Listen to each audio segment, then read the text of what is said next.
देखो 2 रहस्य हैं इसके पीछे।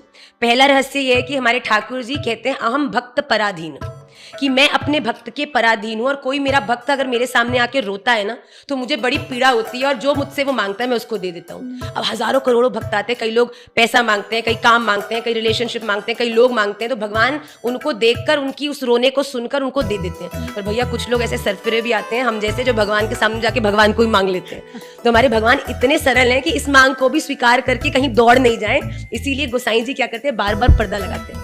ये वैसे राधा रमन जी में नहीं होता है, ये बिहारी जी में ज्यादा होता है। राधा रमन जी में तो हमारे ठाकुर जी क्योंकि श्री जी की दृष्टि में रहते हैं तो बिल्कुल सहज खड़े रहते हैं। पर ये भाव ऐसा है कि ठाकुर जी अपने भक्त के साथ आंख अगर उनकी मिल गई और ज्यादा देर आंखों ही आंखों में बात हो गई तो कहीं ये ना हो कि यहाँ आले में आला खाली रह जाए और ठाकुर जी हमारे भक्त हैं।